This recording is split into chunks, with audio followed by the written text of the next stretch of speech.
post, we're talking about God making man in God's image, not in the image of an ichthyopod or ichthyosaur or a fish.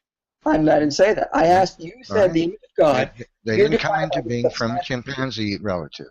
Okay. You've defined the image of God under the substantive view, which means intellect and rationality. However, the overwhelming majority of Old Testament scholars have pointed out this view came about in the later Western view.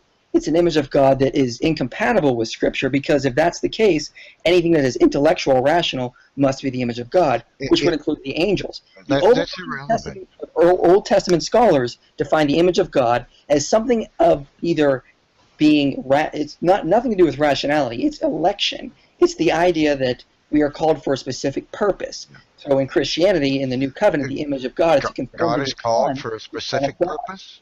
God is called for a specific purpose? No, I said they're called. The image of God is meant to be called for a specific purpose.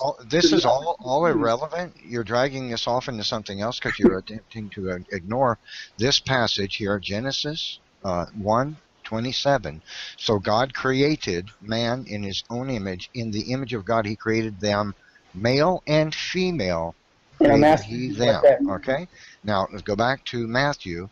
In the image, and what does Matthew tell us? Matthew said that Christ said, have you not read?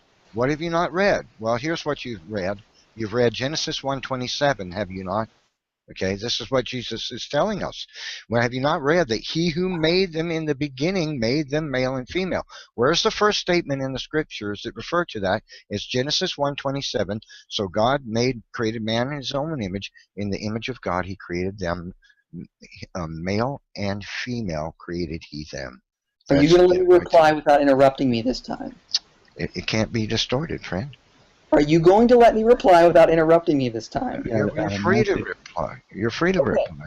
Now, again, you're forcing context on the Matthew 19, which is not there. I've already addressed that.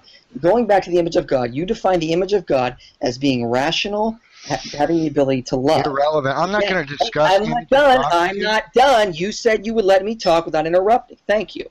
Anyway, going back to the image of God. We're done. You blew it. Let me finish. Have a good one. I let you talk without interrupting. Will you?